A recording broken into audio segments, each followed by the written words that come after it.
જૂનો જોક યાદ આવી ગયો.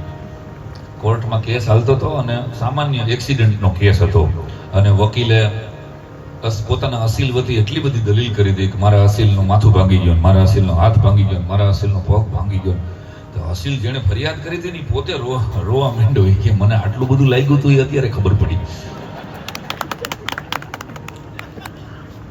એટલે સરસ મજાના વક્તા છે અને તમારા કચ્છમાં અમારા કાઠિયાવાડના છે, ભાવનગર જિલ્લાના છે, પણ અત્યારે ભચાઉમાં રહે છે, નોકરી કરે છે. એટલે આજે મેં એને યાદ કર્યા.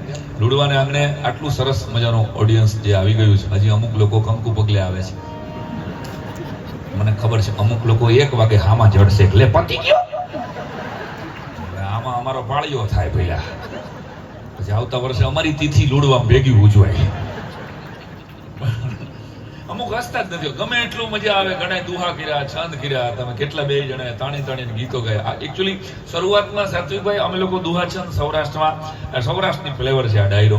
તો એમાં શરૂઆતમાં દુહા છંદ શું કામ કરવાના ખબર છે કે મગજ છે ને બહાર હોય ને અહીંયા આવે, રાડે રાડ થઈ જાય ને. અમે શરૂઆતમાં તમે જુઓ ન કરો ટીપુ મારી એટલે એક તો અમારા ગળાય ગરમ થાય, અમારા જભા ગરમ થાય, અને તમે જે મેન્ટલી બહાર હોય. ઘણા એમ છે અત્યારે આખી એક પેઢી દર 7મી મિનિટે સેલ્ફી પાડી રહી છે.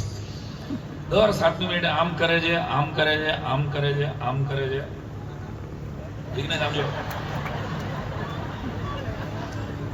એના હોઠ છે ને હાંડિયાની જેમ લબડી જવાના છે. 10 વર્ષ જવા દેજો તમે, આખા હોઠ પાઉટ કરે છે. આ બધું નવી પેઢીની બેક જોક છે.